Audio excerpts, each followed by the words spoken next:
Vasudevaya. Om Namo Bhagavate Vasudevaya. Om Namo Bhagavate Vasudevaya. Om Namo Bhagavate Vasudevaya.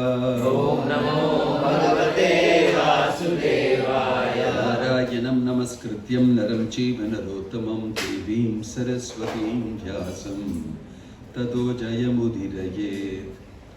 Reading from Srimad Bhagavatam, chapter Punishment and Reward of Kali, chapter 17 of Canto 1, text 38.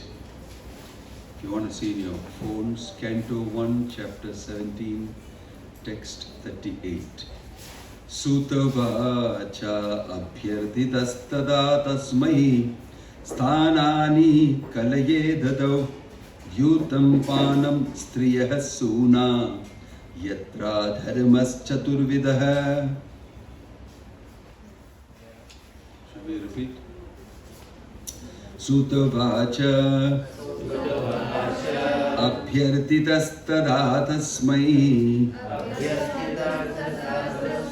sthanani kalaye dadau yutam panam striyah suna yatra adharmas chaturvidah. Suta uvacha abhyartitastada tasmai sthanani kalaye dadau yutam panam striyah suna yatra adharmas chaturvidah. Suta uvacha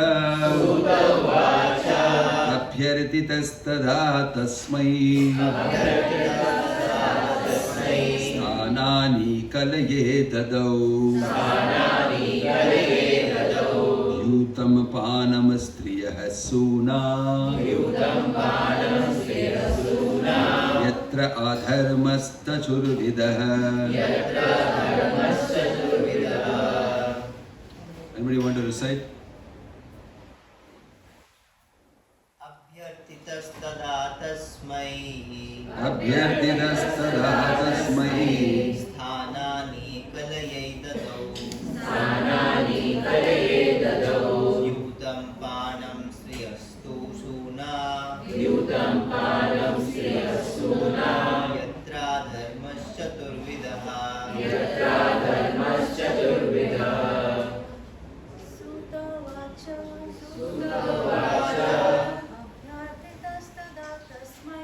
abhyartitastada tasmai sthanani kalaye dadau yutam panam striyah suna yatra adharmas chaturvidah. Sutavacha.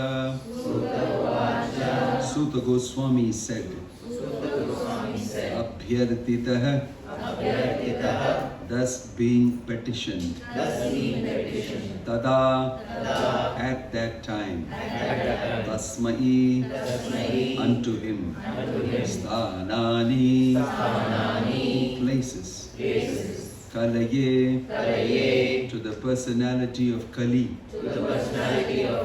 Dadau, gave him permission. Dyutam, gambling. Panam, drinking. Striyaha, illicit association with women. Suna, animal slaughter. Yatra, wherever. Adharmaha, sinful activities. Chatuhu vidaha, four kinds of. Translation and purport by His Divine Grace A.C. Bhaktivinod Swami Srila Prabhupada ki. Translation: Sutta Goswami said, Maharaja Parikshit, thus being petitioned by the personality of Kali, gave him permission to reside in places where gambling, drinking, prostitution and animal slaughter were performed. Purport: the basic principles of irreligiosity such as pride, prostitution, intoxication and falsehood counteract the four principles of religion, namely austerity, cleanliness, mercy and truthfulness.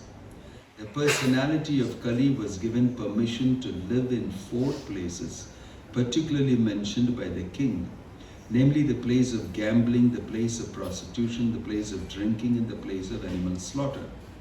Srila Jiva Goswami directs that drinking against the principles of scriptures, such as the Sautramani Yajna, association with women outside marriage, and killing animals against the injunctions of scriptures are irreligious. In the Vedas, two different types of injunctions are there for the pravritas, or those who are engaged in material enjoyment, and for the nivritas, for those who are liberated from material bondage. The Vedic injunction for the pravritas is to gradually regulate their activities towards the path of liberation. Therefore, for those who are in the lowest stage of ignorance and who indulge in wine, women and flesh, drinking by performing Sautramani Yajna, association of women by marriage and flesh eating by sacrifices are sometimes recommended. Such recommendations in the Vedic literature are meant for a particular class of men and not for all. But because they are injunctions of the Vedas for particular types of persons, such activities by the pravritas are not considered adharma. One man's food may be a poison for others. Similarly, what is recommended for those in the mode of ignorance may be poison for those in the mode of goodness. Srila Jiva Goswami Prabhu therefore affirms that recommendations in the scriptures for a certain class of men are never to be considered adharma or irreligious. But such activities are factually adharma and they are never to be encouraged. Recommendations in the scriptures are not meant for the encouragement of such adharma, but for regulating the necessary adharma gradually towards the path of dharma. Following the footsteps of Maharaja Parikshit, it is the duty of all executive heads of states to see that the principles of religion, namely austerity, cleanliness, mercy, and truthfulness are established in the state, and that the principles of irreligion, namely pride, illicit female association or prostitution, intoxication, and falsity are checked by all means. And to make the best use of a bad bargain, the personality of Kali may be transferred to places of gambling, drinking, prostitution, and slaughterhouses, if there are any places like that. Those who are addicted to these irreligious habits may be regulated by the injunctions of the scripture. In no circumstances should they be encouraged by any state. In other words, the state should categorically stop all sorts of gambling, drinking, prostitution, and falsity. The state which wants to eradicate corruption by majority may introduce the principles of religion in the following manner. Number 1, 2 compulsory fasting days in a month, if not more, that is austerity. Even from the economic point of view, such 2 fastings days in the month in the state will save tons of food, and the system will also act very favorably on the general health of the citizens. Number 2, there must be compulsory marriage of young boys and girls attaining 24 years of age and 16 years of age respectively. There is no harm in co-education in the schools and colleges, provided the boys and girls are duly married. And in case there is any intimate connection between a male and a female student, they should be married properly without illicit relation. The Divorce Act is encouraging prostitution and this should be abolished. Number 3, the citizens of the state must give in charity up to 50% of their income for the purpose of creating a spiritual atmosphere in the state or in human society, both individually and collectively. They should preach the principles of Bhagavatam by A. Karma Yoga, or doing everything for the satisfaction of the Lord. B.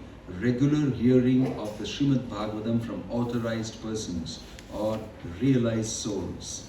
C. Chanting of the glories of the Lord congregationally at home or at places of worship. D. Rendering all kinds of service to Bhagavatas engaged in preaching Srimad Bhagavatam. And E. Residing in a place where the atmosphere is saturated with God consciousness. If the state is regulated by the above process, naturally there will be God consciousness everywhere. Gambling of all description, even speculative business enterprise, is considered to be degrading, and when gambling is encouraged in the state, there is a complete disappearance of truthfulness. Allowing young boys and girls to remain unmarried more than the above mentioned ages and licensing animal slaughterhouses of all description should be at once prohibited. The flesh eaters may be allowed to take flesh as mentioned in the scriptures and not otherwise. Intoxication of all description, even smoking cigarettes, chewing tobacco, or the drinking of tea must be prohibited. Om Tat Sat. Om Agyana Timirandasya Gyaranjana Shalakaya Chakshurunmilitam Yena Tasmai Shri Gurave Namaha. Sri Chaitanya Manobhishtam Stapitam Yena Bhutale Swayam Rupa Kadamakyam Dadati Swapadantikam.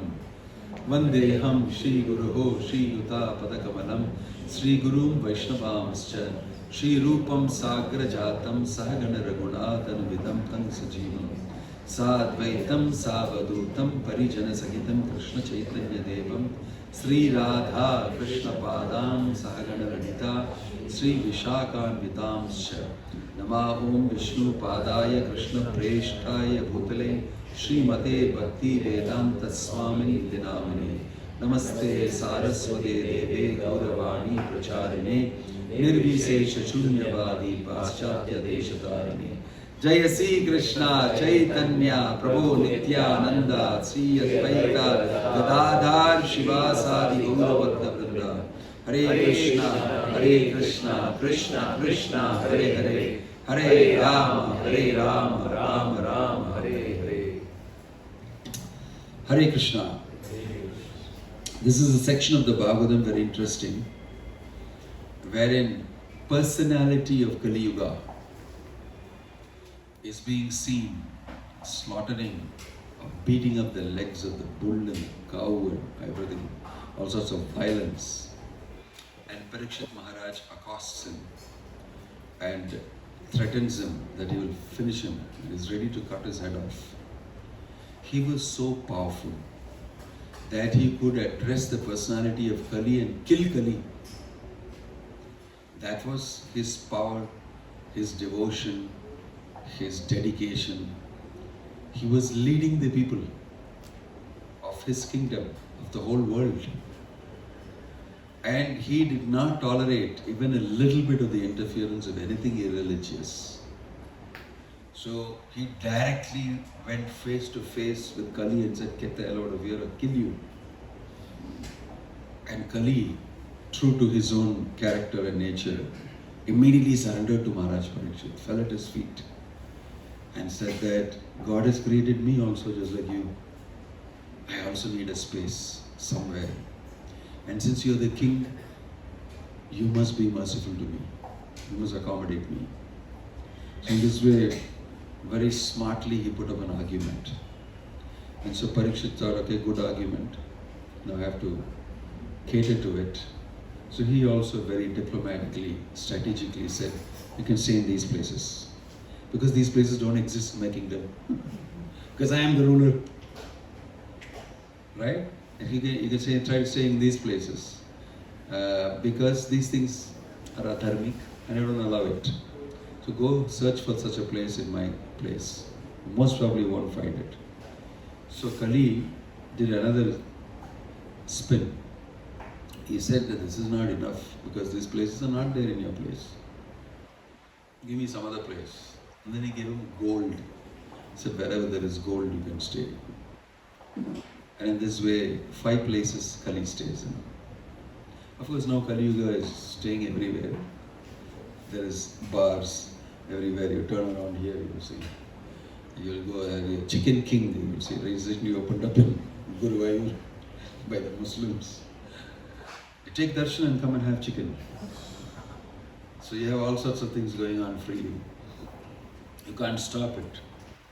So these adharmic activities directly opposed to the pillars of dharma: austerity, truthfulness, cleanliness, and mercy. These are the 4 pillars of dharma. And when you do this type of activities, that's the Kali rests there, they directly oppose the dharma. It's a very subtle things that happen. So although you say Hindu Dharma ki jai, Bharat Mata ki jai and all that, if you continue doing all these things, you don't have Dharma. You don't have Dharma. You know, India's beef export has increased by 14% in the past 10 years. Increased by 14%. Nobody talks about it. Nobody talks about it. You get a lot of revenue. Right? Everybody talks about something else. The big face. Because Kali is so subtle, so insidious. And although you profess to be greatly Hindu and Hindutva and that and this, he can enter you very subtly. So, therefore, you have to be led by a person like Maharaja Parikshit, who can beat the hell out of Kali. Kali can fall on his feet. Just imagine how powerful Maharaja Parikshit is. This is not to be seen like just an ordinary story. There is a practical application to it. If Prabhupada actually had the same plan, that's why he's giving the government should do the following in the future. Very boldly he says it.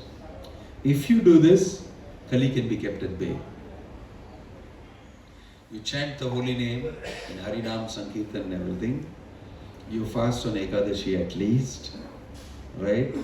And then you keep away boys and girls and unnecessary association. Simple things he's telling, 1, 2, 3, 4. You will be able to keep Kali away. Kali kalmasha nashanam nattah paratara upaya sarvavedeshu drishyate. Kali kalmasha nashanam. If you chant Hare Krishna, you can keep Kali away from you. You don't know actually how it is being kept away. You may not be knowing, but we don't know the mechanics and the workings of this world so well. But you may, without knowing, do chanting of the holy name, but amazing things are happening.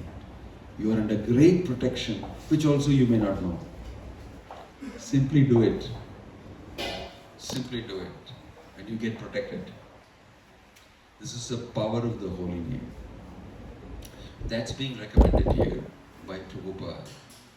That the same thing that Parikshit did by protecting the whole country can be done if you follow a pure devotee. Under his instructions, you chant Hare Krishna and you do Harinam Sankirtan. You read the Bhagavatam and the Bhagavad Gita, and your lifestyle will change. And you will see Kali cannot get inside. This is a very powerful crafting of a lifestyle for people inside Kali Yuga that Kali cannot touch you. It's a very amazing thing. You're inside the material world, inside where Kali has got very strong hold. And within that, you can be free from the influence of Kali. Kali kalmasha nashanam. How? because of the crafting of a pure devotee using Harinama Sankirtan, the Bhagavat and everything. So this is what Bhaktivinod Swami Prabhupada has done. He's crafted an institution and the followers in there follow these things and they remain away from the influence of Kali. And you must know what it means to you. And what it means to you, it's affording the greatest of protection. And you, unbeknownst to you, you may not even know it, how you're being protected. And you don't have to. You will actually be freed and you can feel the lightness, chanting, associating, hearing about Krishna and being very nicely placed. Prabhupada wrote a letter to a devotee. The power of a pure devotee should be understood. Parikshit Maharaj is one such person. Wherever there is pure devotion, where there is a pure devotee, Kali will not come near. You see the story of Ajamila. You must have heard the story of Ajamila, very popular. In the conversation between the Yamadutas and Vishnudutas, obviously the Yamadutas felt very inferior, looking at the form of the Vishnudutas. They looked so brilliant, wonderful, very handsome and very beautiful looking. The Yamadutas were looking very funny actually, according to our own standards. According to Yamaduta standards, they may be looking very nice. But our own standards, because they don't have the nose in the proper place, the eyes in the proper place. It's all a little off, it's not symmetrical. It's off here, there, all sorts of things. They look very ugly actually. Very fierce, very scary, monstrous.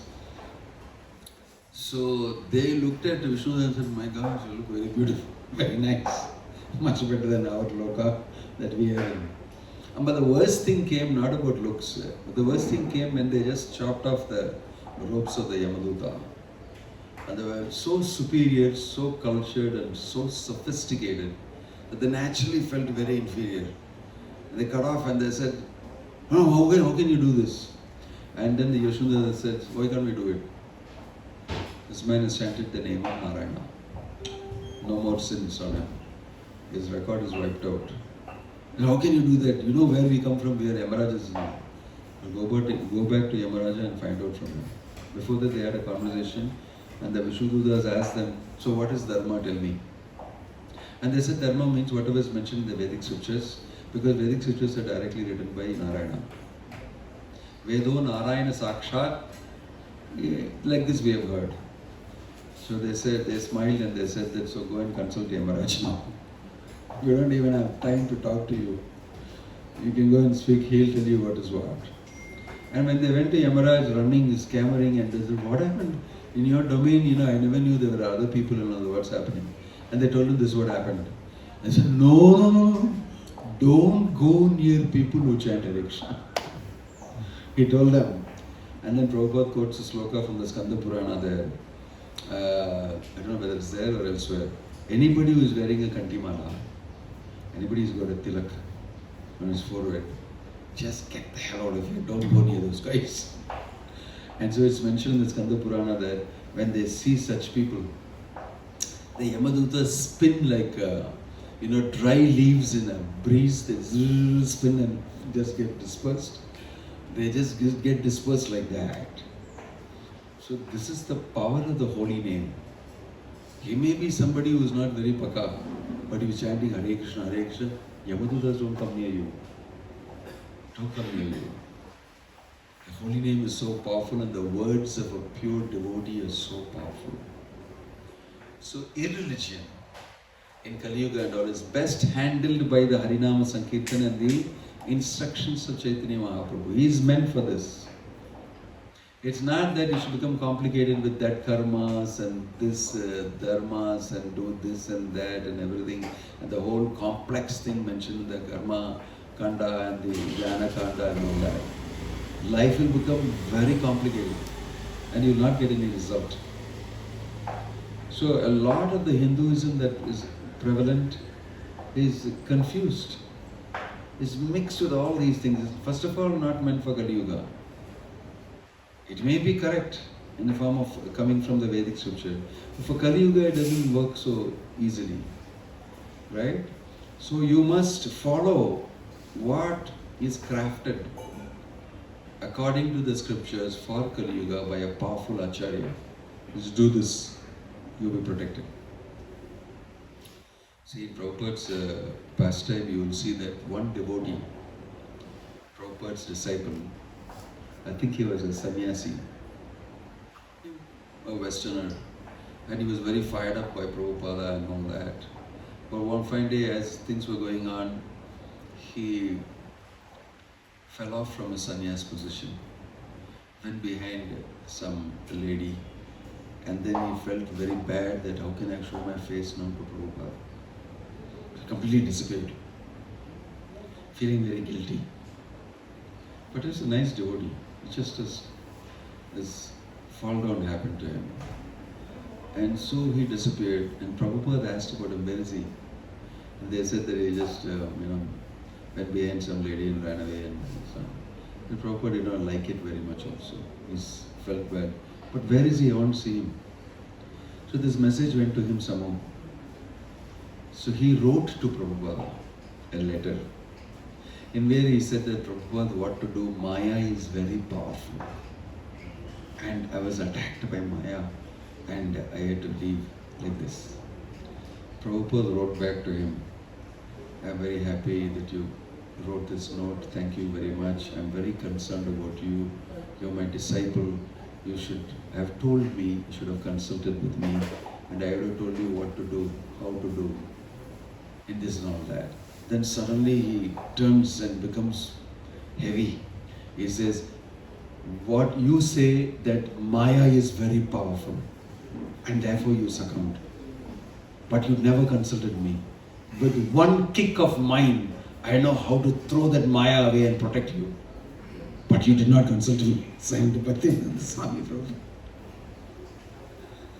So bold letter it was. I was with him, how is it possible? The Prabhupada was writing, with one kick of mine, I know how to throw that Maya away and protect you. But you did not consult me. So the real Maya is you, not Maya. It's you. So, a pure devotee crafting the Krishna consciousness practice and asking you to follow it is the best security. It's the best security. It's in keeping with all the parampara, what all they mentioned, all the great acharyas, in keeping with what Chaitanya Mahaprabhu told us to do. And we are very safe doing that. So that's why we follow that. So Prabhupada is the Acharya for the Kali Yuga age, for the golden age. And the incarnation of the Lord is Chaitanya Mahaprabhu. The process is the chanting of the holy name. Don't have to worry about all complicated other things. Do that homa, this yajna, go to this temple, do that archana, listen to this jyotisha and do that, what is it, Mritunjaya homam you do. Your horoscope is very bad. Mritunjaya homa you do and the fear of death will go. What? He's saying that there's a good chance you will die. But if you do Mritunjaya homa, you may extend your life. All sorts of funny things I'll tell you. You do Mritunjaya homa, after that the man is dead. He's collected, so many lakhs of rupees from you. And then when you go to him, he'll ask, but what to do? You know that this graha is more powerful than this. We did our best, but then what to do? This happened. Like that. So actually, none of these things work very well in Kali Yuga, even otherwise. But the chanting of the holy name will give you protection and allow you to perform pure devotional service, which is the greatest wealth and the greatest weapon you have against Kali. That's why in that the highlight is chanting of the holy name. Kalakshepo na kartavya kshinamayu kshane kshane yamasya karuna nasti kartavyam harikirtanam. Very nice shloka that says that time is going on. Kalakshepo na kshinam ayu kshane kshane. Ayu means your lifetime. That's kshane kshane is reducing. Moment to moment it is reducing. Your ayush, your lifetime. Yamasya karuna nasti, and Yamaraj has no mercy. He doesn't extend your time and all that. He sends his people at the right time and pulls you out of your body. Yamasya karuna nasti kartavyam hari kirtanam. Therefore, your duty is to glorify Hari. Simply you do that, and you will see wonderful things will happen to you. If you read the Bhagavatam, you will have this beautiful story of Markandeya Rishi. Lord Shiva and Uma come to visit him, seeing that he is such a wonderful devotee. And when they descend on him, he is asked by Lord Shiva, ask me for a boon, I am very pleased with you. And amazing boon Markandeya Rishi asks. This same Markandeya Rishi who asks this boon, he tells him that, I know that you can give all sorts of boons. Whatever a person desires, you give. Because in history you can see Lord Shiva gives boons to so many. Sometimes he gets stuck by the boons he gives also. So he knows that. So he says that, but I want to be a devotee of Achyuta like you. That is the boon you want from me. Tatpareshu tadatvai. But if you look at the history of Markandeya, in his younger days, he was a special kid born to his parents, who never had children. They did a special tapasya and everything and got Markandeya Rishi, Markandeya on one condition, that he will pass away very early. By the time he's a teenager, that's it. So they had a good time, parents and Markandeya together. And the time came for him to pass away. So all the parents could do was to pray to the Lord. They prayed to Lord Shiva. And they told Markandeya also to simply pray to Shiva. He will protect you. So at the right time when Yamaduta came, Lord Shiva himself came, Lord Shiva himself came with the Yamadutas.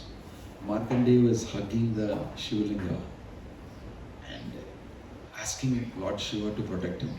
Because I like my parents so much, I want to be with my parents. I want to protect them, I want to look after them. The parents also very much desire this. So it is mentioned that Lord Shiva told him, take your hands off Shivalinga. Stop hugging the Shivalinga. But Markandeya did not do that. He just went and embraced the Shivalinga. So after waiting for some time, the noose that they had, the Yamadutas, was cast along with Shivalinga and Markandeya together. And it was pulled. Lord Shiva got very angry. He rose out from there, the Shivalinga. And then one story mentions that he just chopped off Yamaraj. And the other says that Yamaraj immediately fell at the feet of Lord Shiva and said, I'm very sorry. Who are you putting the noose on? Who do you think you're putting the noose on? I can understand you put the noose on, you put the noose on him. He may be hugging me, so what? You put the noose on him. But you put the noose on me also. You know what will happen. So he fell down and then he said, you will get excused only if you give him lifelong. They say he will not die. He should not die. That's why Markandeya became a Chiranjeevi. You will see that for so many births, and 7 births or something, he will not die. That Markandeya Rishi who got the help of Lord Shiva and was saved and became a Chiranjeevi, became a devotee of Vishnu and became a complete devotee and saw Krishna in the Pralaya waters on a leaf. It's a very famous pastime of him. Seeing him sucking his feet, very beautiful form of the Lord he saw by the arrangement of the Lord. Because when the Lord asked him, what do you want? He said, I want to see your Maya feature. So he said, okay, go. He was thrown into the Pralaya, and for many years he was just swimming around, fatigued and exhausted, and then the Lord came and showed him this form, and he became consumed by the Lord inside. It's all described very nicely in the Bhagavad. But the point here is, when he was asked, this is the history of Markandeya. He became a Shiva devotee, from there becomes a Vishnu devotee, and then Shiva comes and accosts him and he tells, I want to be a devotee like you. I want to be a devotee of Krishna like you. This is the boon you must give me. The Lord Shiva becomes very pleased with Markandeya and blesses him and say, so be it. May you get the mercy of the Lord. So, achieving Krishna consciousness perfection, that same perfection with Markandeya Rishi got through a long period of time, is possible just by chanting Hare Krishna, Krishna Krishna, Hare Hare, Hare Ram, Ram Ram, Hare Hare. Many times, mostly we don't know the value. We don't know the value. But even if you did not know the value and you chant, the holy name is very, very merciful. It gives you the necessary benefit. Sanketyam parihasam stobam helanam evacha vaikuntanama grihanam asheshaga haram viduhu. The Bhagavatam says that in jest, is that, oh, there goes the Hare Krishna fellows, like that. You get benefit for it. Parihasa, if you do, look at this fellows, these Hare Krishna fellows jumping and dancing on the street, so funny. They get benefit for that. Stobam helanam, useless fellows, Hare Krishna, go get a job. What are you doing on the roadside chanting? Anger, you say, he's getting benefit because he's telling Hare Krishna. The holy name is so kind because it's Krishna himself, that even if you scold me, even if you speak ill of me, if you simply take the name Hare Krishna, in whatever intention and mood you have, it doesn't matter, I'll benefit you. That's the way Krishna is, that's the mercy Krishna is giving in Kali Yuga. So who can beat it? How can Kali Yuga beat this? Very difficult for Kali Yuga to beat this. The devotees, this was the only canto released those days. It was, we are having opulence of reading the entire Bhagavatam. Few Bhagavatam volumes only were released at that time. And the devotees read this and Prabhupada explained this, and they did a drama for Prabhupada, in which they showed all this Kali's, Dyutam, Panam, Suna, and all those things happening in Kali Yuga. And then they showed a scene where devotees are coming doing Harinam Sankirtan. And Kali personified, and he can't stand it. And he's running. He's running away from the place. He can't hear the holy name. So he's taking all these fellows, all his agents, and running away. They showed that in the drama. Prabhupada became very thrilled. He got up and he said, Haribol. He became very happy to hear that Kali is running because of the holy name. He was very happy to see that. Because, like he said, with one kick of mine, I will set it right for you. Prabhupada was very confident. If you chant the holy name, if you do this, read the Bhagavad, if you remain devotional towards Krishna, nobody can touch you. Nobody can touch you. In fact, he went ahead and said, this movement nobody can destroy. The only way this movement can be destroyed is from inside, by people from inside. So there's no way Kali himself can destroy this movement. But you can do it. From inside, you can do it by not chanting Hare Krishna, but not doing what I told you to do, and gradually the rot will stem in from inside. So for each one of us, Krishna is given everything for you to remain very happy, protected, and chant and serve Him and be very happy. Now if you don't do it, who can help you? Even God cannot help you. If you don't want that help that God is giving, what can I do? You're considered to be very, very, very unfortunate. Very unfortunate. So, the line of dharma is not difficult in Kali Yuga. And it's strategically placed, done by great acharyas. We simply have to follow it. And you'll be doing the greatest Vedic rite very simply, very easily, and you will get the greatest success. So, actually speaking, devotees of Krishna doing Harinam Sankirtan chanting are not really very afraid of Kali Yuga. At the same time, they should be afraid of Kali Yuga. And they should do their prescription, follow the prescription properly. Okay? Om Tat Sat. It's 1 hour. We did Kirtan. We scared Kali away. Then we read the Srimad Bhagavatam also. And I'm keeping to the point. This is what the Bhagavatam Shloka is telling today. Any questions? Any comments? You're free to do anything. Hare Krishna. We had some questions yesterday as well. So you can ask those questions today, either for the session or even outside of Maharaja's house. Any question under the sun. Every word has a significance. Yes. So, he used to say Ram, Krishna and all. Now it has become Rama, Krishna and all. So, is that correct? Shouldn't we stick to the original scripture, whatever? Better. What the mantra is Rama and Krishna. Hare Krishna, Krishna Krishna, Hare Hare, Hare Rama, Rama Rama, Hare Hare. There is a conversation of Prabhupada that somebody is leading Kirtan, Ramu, like that and all that. And Prabhupada say, Kirtan is very nice except for the Ramu. Prabhupada made a comment, except I don't agree with the Ramu. You leave it like Rama, what it's supposed to be. So, it's better we chant exactly as it is given to us, without tweaking it and taking or assuming a privilege and a license to do anything with the sound of the holy name.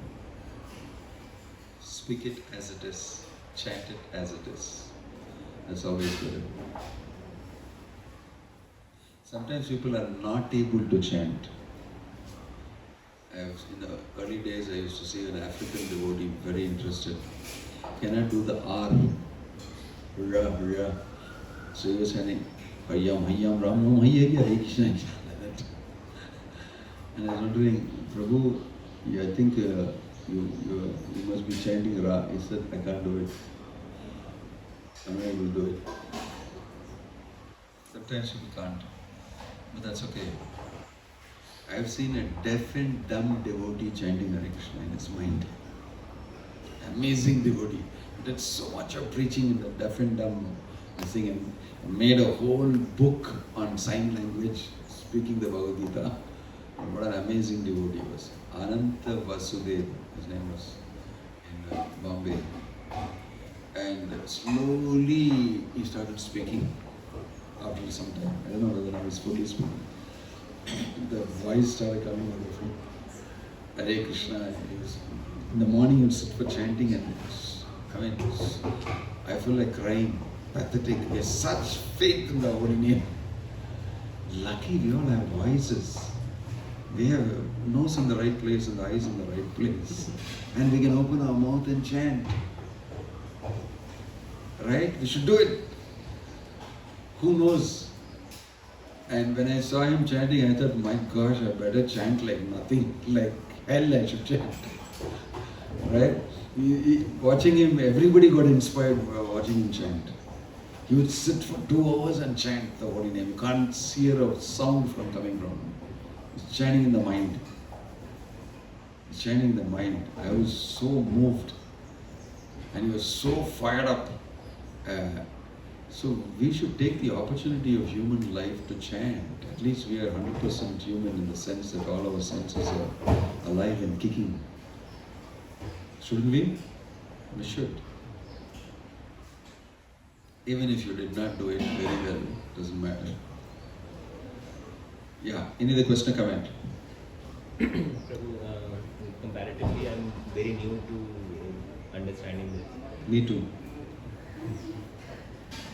So, Maharaj, actually, it happens sometimes when you just are walking on this path, then you do get some confrontation from other sects also. So, when that happens, so I think Priya Sakar Prabhu has recently started network construction.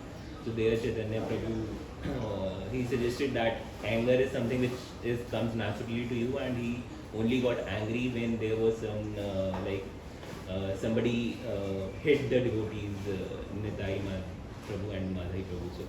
So when the confrontation is there, I mean, although I'm very new, so should we like accept it? And the second part of the question is with respect to duality, like okay, we all accept that Krishna is supreme, but on this material world, in this material world, there is a concept probably in the Mayavadis that since Guru is also there and a devotee is also there, then why this bifurcation? Because all are equal in God's eyes, so why this hierarchy of a Guru and a devotee there? So these two questions. So let me take the first question first. What to do in a confrontation? Should we take part in it or not? Well, it's always good to avoid, especially when you're in a beginning stages, like you said, I'm new. So why don't you keep yourself comfortable in Krishna consciousness? It's a confrontation that you can't handle, and you have to risk your faith and risk your Krishna consciousness, which is very precious.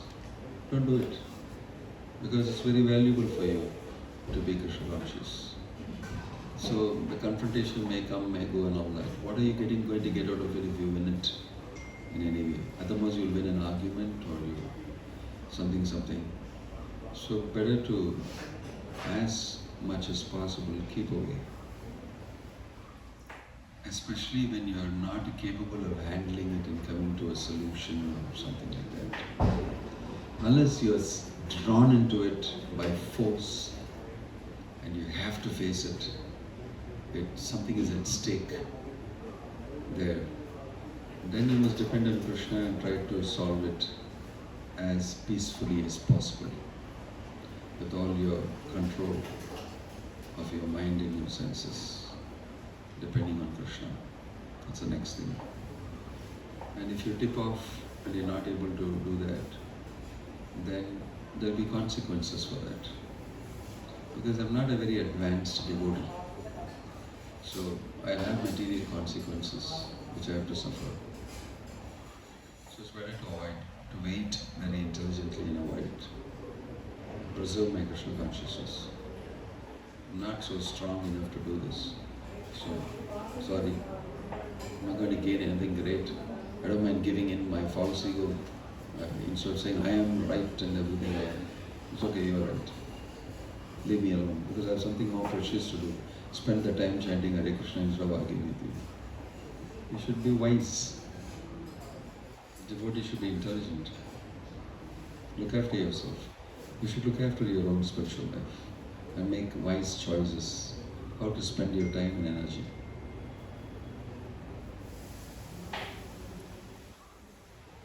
Okay? Yes. You said that Hare Krishna mantra has immense benefits whether we know it or we don't. If anyone in the family is chanting, does the family benefit or you are alone in this spiritual journey? Mostly this is a private affair. It's a private affair. But you can benefit in some way. Like, I am chanting Hare Krishna, but my mother is not able to. I am rendering devotional service, but my father is not able to. Things like that. But since you came from them, and this body was given by them to you, and you're using it in Krishna's service, that way you'll get some benefit. That's what I'm saying. First, understand this. Because my body was given to me by my mother, I'm talking about mechanically, physically, and I'm using it in Krishna's service, definitely my mother will get some benefit. Some Whether she's person. there or not. Yeah, because devotional service is permanent. It's a permanent account. Whether she is available here or not, wherever she is, she'll get a little bit of the benefit. But those small commissions are there here and there. But why don't you directly take it up and do it? Why? Because I'm not taken very seriously, they're very familiar with me. If I say so, they'll not listen. Da da da da da, like that. Sometimes my family is like that, or some other reasons. So it's always better and necessary that each one does his own for his own spiritual life. It's just like eating. Or medicine. So if you say that it's okay if my son eats, my hunger is abated. Is it true? Once in a while. Not at all actually, not even once in a while. It's not at all like that, because you have to eat for your hunger, no? Yeah. And the son has to eat for his hunger. Same way, for your spiritual benefit, you have to chant. For his spiritual benefit, he has to chant. Because there are many things that we do even in a material life which is like only I have to do for myself. It's not that I do it and he gets a benefit for that. Like eating. I'm thirsty, I want to drink water. It's okay, my son drinks, my thirst will go. Right? It doesn't happen like that at all. And at that time you won't even bother about this and forget it, man, I want to drink water. He'll drink his water. He's got a bottle, let him go drink his water. That's it. Because some of these things are so private and so deeply important to each one of us as individuals that we must do that privately. And the family members can get together and do Harinam Sankirtan together, then the whole family benefits. Actually, it's only Harinam Sankirtan that is praying together. A family that prays together stays together, you know that. So, this is meant for that. It's good. When you jointly do it, it's more power. But you must do it individually, and there is individual benefit accruing from it. Yeah. I'm sorry. Oh, the second one, you said why there are levels, guru and disciple and all that, since everybody is equal. The equality mantra, everybody is the same. True, spiritually we are all the same. But now you are materially afflicted. You don't know and don't feel and practice and live that equality spiritually right now. You don't. You're infested with inequalities of various types. And it is true. In the relative world we see everything is unequal. Right? And you have to live a life in that. So considering the fact that although theoretically you know that spiritually we are equal, but practically I'm not able to practice it because I live in the material world and I work for these things. So there is distinction between my material and my spiritual. But since I do that and I work in that sense, and since I'm afflicted with that type of a duality, it's called Dvandva Mohena Bharata. Krishna speaks about that in the Bhagavad Gita. He said material dualities. We are in a world of dualities. Sarge Yanti Parantapa. Dvandva Mohena, the illusion of Dvandva, since it is there, for you to be educated in this situation, utilizing the Dvandva, there is a teacher whom you have to respect as good as God. It's a rehearsal on what you would do if you are with God. That should be practiced here first. So you will respect Him, you will completely listen to Him, right?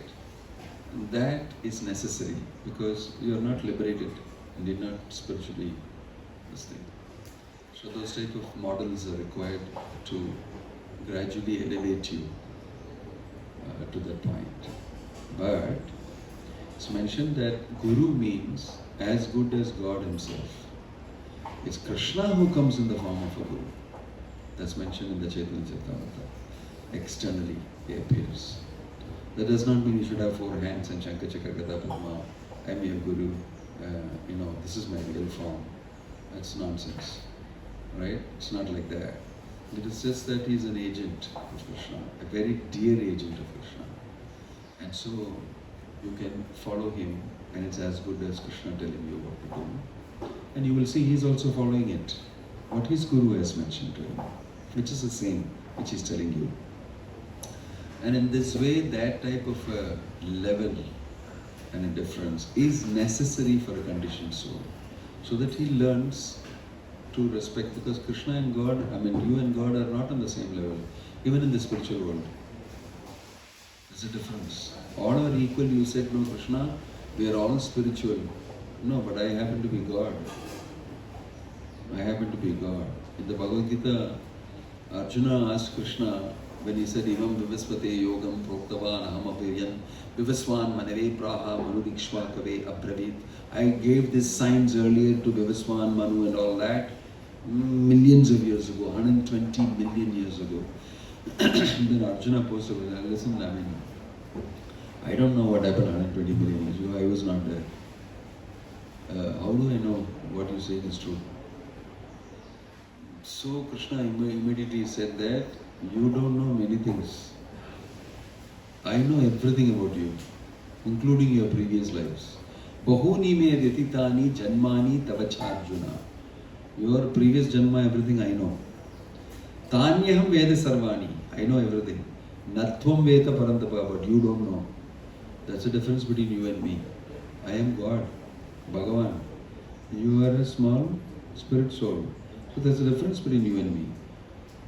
I may be equal to you in terms of me being spirit and you being spirit. But we are not equal because we are similar. Narendra Modi got a nose, I got a nose, therefore I am Prime Minister. It's not a good logic, right?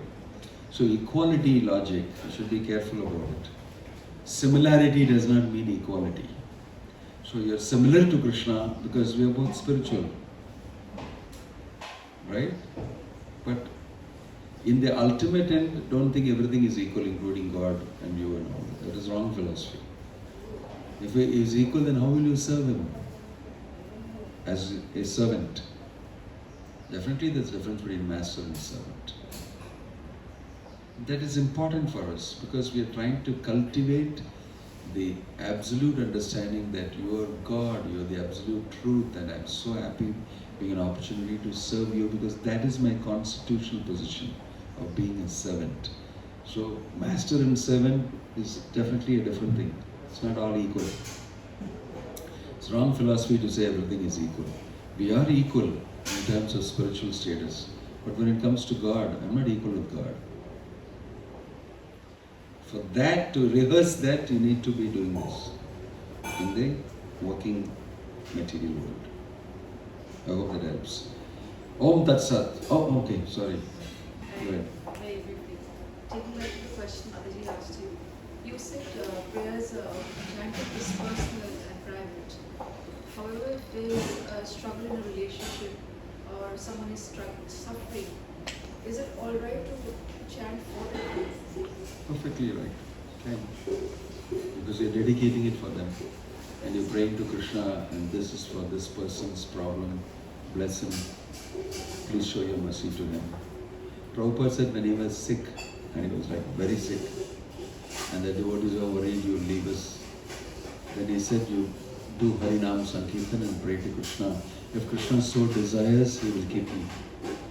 And all over 24 hours, all over the thing, those devotees were just doing Kirtan. And Prabhupada became alright. And he told him that Krishna has heard your prayers and he has decided to keep me going for more time. He became very happy. Prabhupada actually said that Krishna hears the prayers of his devotees. And he may not sanction. He is also a person. So he may sanction. In this case, he did. Like that. I am a free man. I have all the time in the world. It's you people who don't have time. A lot of And Priya Saka is standing, so it's up to you. a lot of small silly questions. One is what Prabhuji asked. That's a very common question.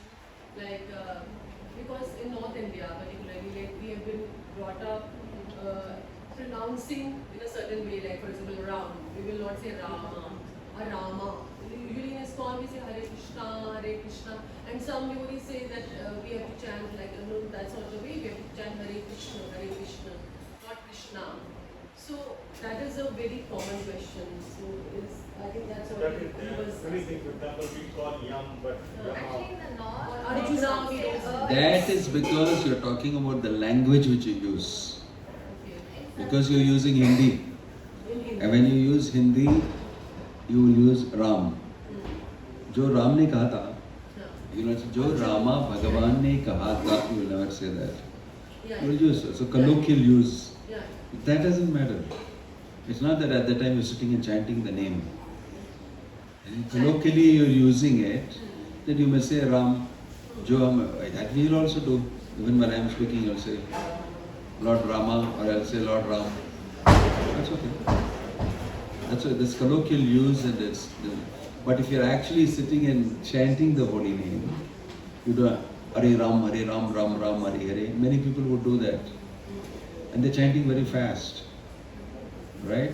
But mentally they are chanting Rama properly. But when you hear them or record them, it'll be like Hare Ram, Ram Ram, Hare Hare, Krishna, Krishna, Krishna, Krishna. So you may not know, am I chanting it right or wrong or what? But that's okay. That's okay. So I'm Krishna is not somebody on the top, waiting. Oh, caught you! You did not chant the Rama properly. The R did not come out. I cancel everything for you. No benefit. Not. He's your father. Pita hamasya jagato mata tata pitamana. I tell people who ask me this question, first of all, you chant. Don't worry about this. Many times you're asking about pronunciation, but I ask you how many rounds you chant. I'm trying to chant one round. So right now you don't worry about any pronunciation, nothing, simply chant. Right? Yeah. So let's chant. These small things don't matter. That's the shloka in the Chaitanya Bhagavad that says Vishnave and Vaishnave. I forget that thing. Bhavagrahi Janardana. A learned scholar may say Vaishnave. A person who does not know may say Vishnave. But the Lord, for him both are same. Because it's my child approaching me by saying Vishnave or Vaishnave. That's okay, my dear son. Bhavagrahi Janardana. He looks at the Bhava. That's all. He doesn't very much bother about pronunciation and all that.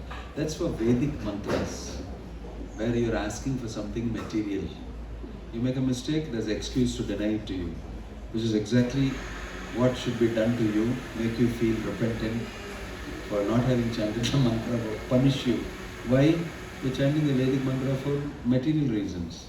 Why don't you similarly chant the holy name, even wrongly? You'll get unlimited benefit. Yeah, like Valmiki. Yes. That's a profound understanding of the holy name. You're chanting the holy name is not different from Krishna. So you make some cultural, because of some cultural problem or some background, you make some mistake in Ram or Rama and all that. Doesn't really matter so much.